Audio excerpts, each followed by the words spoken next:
তার পরিবার পরিজন নিয়ে চলা যায় না।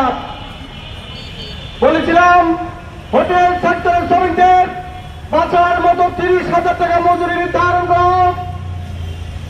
সরকার মজুরি বোর্ড গঠন করেছে। আমরা সেই মজুরি বোর্ডের চেয়ারম্যানকে আমরা বলেছিলাম, সেখানে মালিক সমিতির নেতৃবৃন্দ ছিল, সরকারের লোকজন ছিল। আমরা তাদেরকে বলেছিলাম, আমরা যুক্তি দেখিয়েছিলাম কেন একজন শ্রমিকের ন্যূনতম 30,000 টাকা মজুরি প্রয়োজন। তারা আমাদের দাবি স্বীকার করে ন্যায়সঙ্গত বলা হয়ে শ্রমিকদের ন্যূনতম মজুরি ঘোষণা করেছে 13,050 টাকা। আমরা বলেছিলাম এই 13,050 টাকা ঘোষণা করেছেন, এইটা শ্রমিকদের সাথে উপহাস করেছেন, শ্রমিকদের সাথে বিশ্বাসঘাতকতা করেছেন।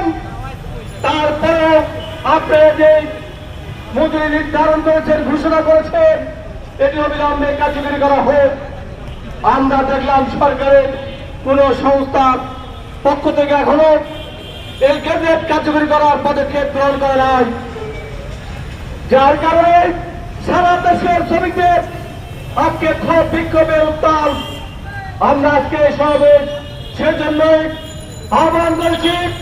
আমরা সরকার এবং সরকারের সংশ্লিষ্ট যে দপ্তর, পুলিশ প্রশাসন সহ শ্রম দপ্তর রয়েছে, তাদেরকে আমরা আজকে বিষয়টি অবগত করার জন্য আজকের এই সমাবেশ। এই সমাবেশে সভাপতিত্ব করবেন বাংলাদেশ হোটেল রেস্টুরেন্ট সুইট ফেডারেশনের সহসভাপতি জনাব আক্তার হোসেন খান। আক্তার ভাইকে আজকের এই সভাপতিত্ব করার জন্য আমি আহ্বান জানাচ্ছি।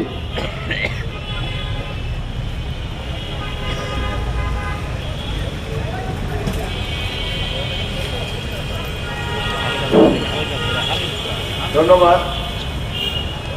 বাংলাদেশ হোটেল রেস্টুরেন্ট সুইট শ্রমিক ফেডারেশনের উদ্যোগে সারা দেশব্যাপী আজকের এই কেন্দ্রীয় কর্মসূচি পালিত হচ্ছে। তারই অংশ হিসাবে ঢাকাতে আমাদের এই কেন্দ্রীয় সমাবেশ। ঝড় বৃষ্টিকে উপেক্ষা করে আপনারা যারা এখানে সমবেত হয়েছেন, সবাইকে এই কেন্দ্রীয় কমিটির পক্ষ থেকে ধন্যবাদ জানাচ্ছি।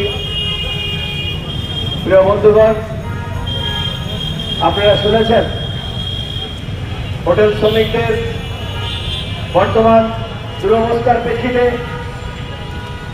হোটেল শ্রমিক ফেডারেশন 7 দফা কর্মসূচি দিয়েছে। সেই 7 দফা বাস্তবায়ন এবং হোটেল শিল্পে যে ন্যূনতম মজুরি ঘোষণা হয়েছে, সেই ঘোষণার প্রেক্ষিতে আমরা যে